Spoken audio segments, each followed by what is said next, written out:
What we're trying to do is try and make young people realize that you can actually try and get the opposite gender by being authentically yourself, right? You don't have to speak broken English or Swahili that is, I don't know from where, to try and get this babe. So one of the biggest highlights is there's a couple that met and they got engaged. I don't know whether they did their wedding, but they got engaged. I think they met at the second edition, and then by the time we were doing Catching Feelings, they were engaged. And it's one of those stories that are like fairy tales. I remember even thinking, man, like I think we've tushamaliza hii story.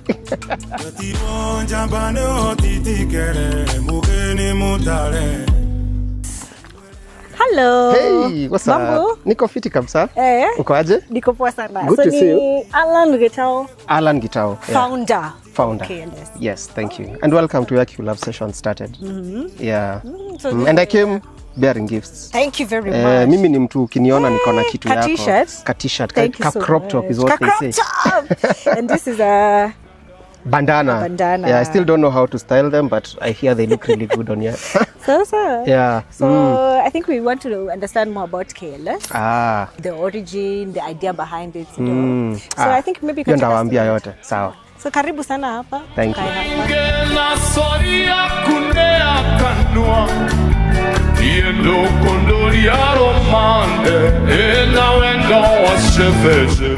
I've never done another event before Kikuyu Love Sessions.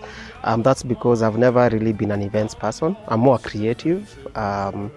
Worked in creative jobs, creative industry generally.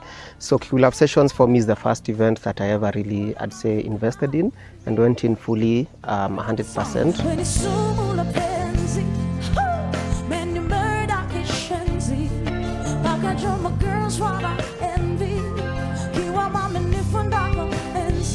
The idea was really inspired by the new wave of R&B, romantic Kikuyu music.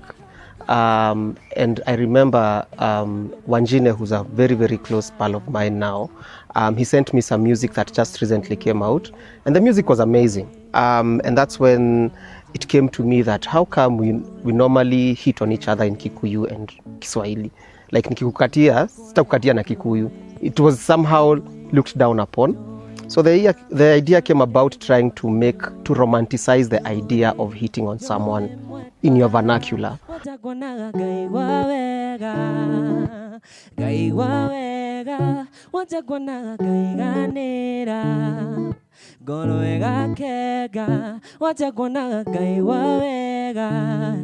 It was actually supposed to be Kikuyu Love Experience.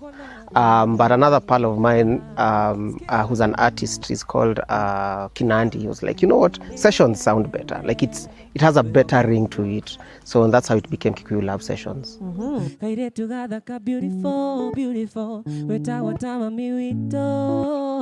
What we're trying to do is try and make young people realize that you can actually try and get the opposite gender by being authentically yourself, right? You don't have to speak broken English or Swahili that is, I don't know from where, to try and get this babe. You can actually be your authentic self, and the babes should also be open enough to listen to a guy who can actually speak their mother tongue fluently when they are hitting on them. That was basically the concept, and that's what we are trying to do. And I think so far we are almost there.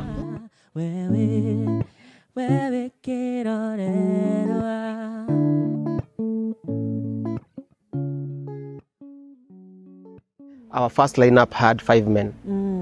And that's when we were like, you know what, we really need like some female energy into this. It can't be about romance and all we have is dudes. And that's when we reach out to Moringe.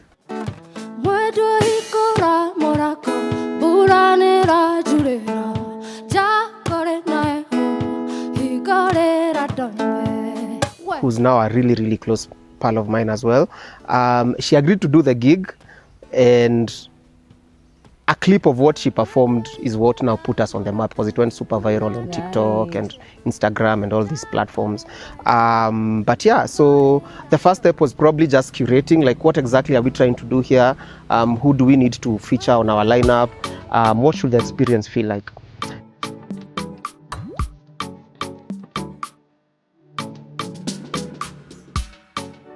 The first show was not so expensive. It was between 200 and 300K, which we all lost.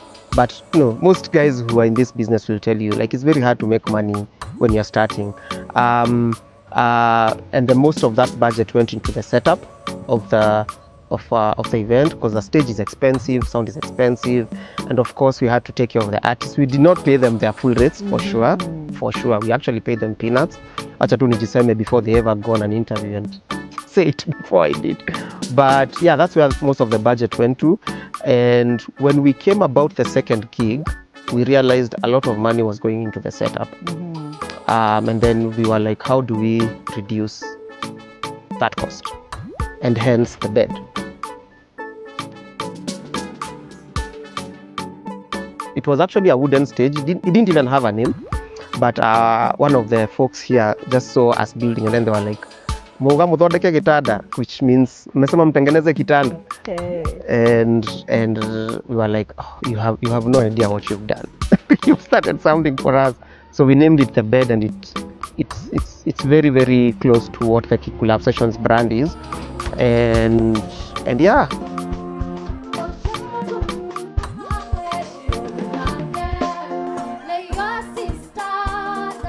We approach this from a very, very creative standpoint.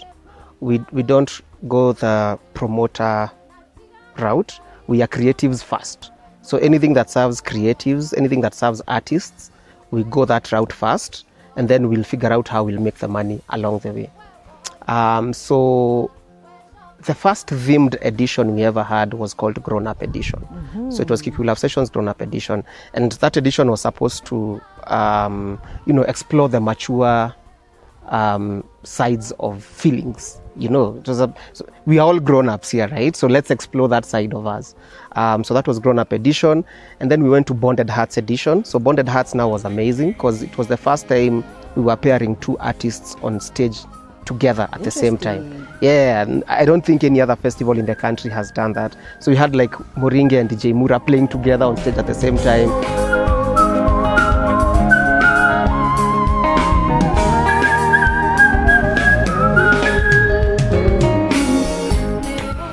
We had Arosh and Wanjine playing together on stage at the same time. The babes really enjoyed that.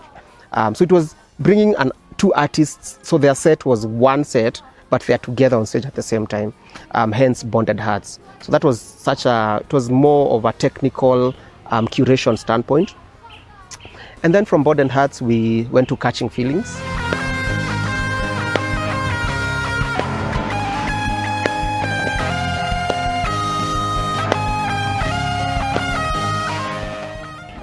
Which I think is what really now put us on the map as curators, because that event was super successful. So Catching Feelings was more being vulnerable. It was about being vulnerable and accepting that sometimes you will feel, and the lineup was amazing. We had Eric Wainaina on that one. We had Steve Rogers on that one. We had Moringe as the headliner. We had Mutoria. It was such a dope lineup. And so after that, we went to Mothers and Melodies.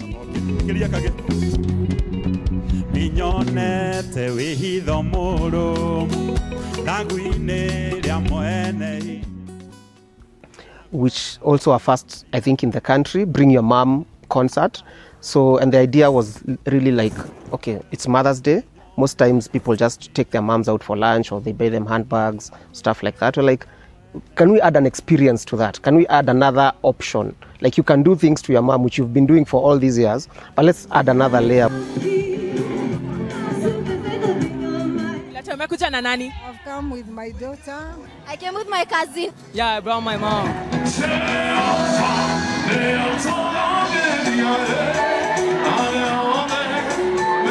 Where you can actually take her out. Wow, it was wow. Everything went well. Bigger and better, I love it. She can listen to the music that you grew up to. You can buy her a drink. She can, she can have fun. It was super, super successful. And then, so now, going back to Kikuyu Love Sessions, after you catch feelings, what do? You're in this gray area, right? Like, what are we? What are we? What are we doing? What are we doing? What are we doing here? And that's how More Than Friends came about. That's how we did the More Than Friends edition. Our biggest show yet, almost 3,200 people. Oof. Yeah, it was amazing. From and 80 to 3,000. From 80 to 3,000, yeah, and that was our last show. So it was really just exploring, the bloodlines between friendship and relationship. When you are there, you don't know where you are exactly. So that's what the show explored, and the lineup again was amazing. Actually, that time round we were hosted by Njugush, who brought the theme home, and it was such an amazing show. And we thank our lovebirds, our fans. We call our fans lovebirds for coming through.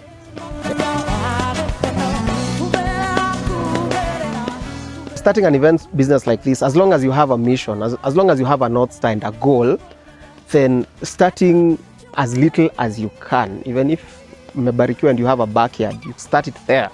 As long as you just start, because starting also gives you learnings, where to iterate. Like I mentioned, we started thinking we would be like a show for vernacular romance, but then we kind of evolved for the second show because it became more wholesome than just romance. Things like mental health came to play. So you just need to start so that you can also give the idea the room to be itself. Have you broken even? Have you made profit? Okay, yes, we've broken even. We broke even on the last event, More Than Friends, but all the shows before that, yeah.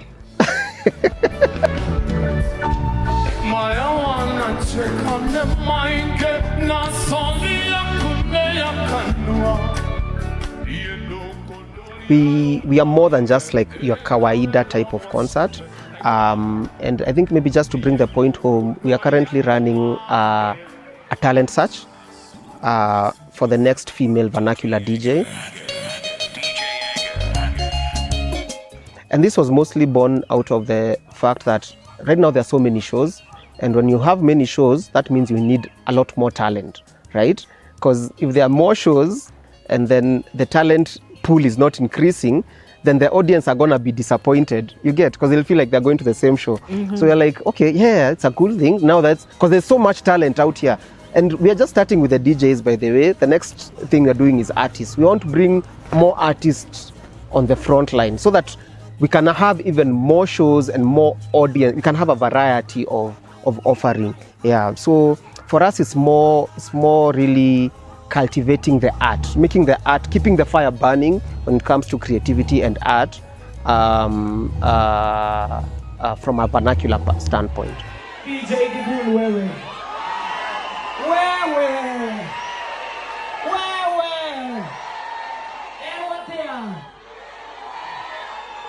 DJ Dibul, yes, he's the one who we've partnered with for this campaign. He's always wanted to groom the next DJ because he's really successful. He's now doing international tours, stuff like that. So this is really, really close to Kikuyu Love Sessions, and we hope to the winner from this campaign, which the live recordings are currently streaming on YouTube. And the winner is going to be very simple, the one with the most views. Because also it's up to the audience, it's not up to us. There's no committee seated down somewhere agreeing at this one has better transitions or a better playlist. I'm not judge and jury. Hatuna judge and jury. It has to be up to the audience. So guys can go and check the DJs out. And I feel like the more we do such talent searches in DJing, in music, in acting, because that's the next big thing, you'll cultivate the next big act. you know, and so that's why it's really, really close to us, and we hope to, we can't wait to see what gets out of this particular campaign. So when you walk into a Kikuyu Love Sessions event, expect beautiful people, expect amazing food, all manner of drinks, even for the non-alcohol takers. We have mocktails. Expect amazing performances. Performances are the bedrock of what Kikuyu Love Sessions is. Expect a good vendor selection. Come ready to experience a new Kiko you've never tried on before. Come ready to experience new sunglasses. And you never know, you might walk out of the festival with someone. I am waiting for your love. If they say they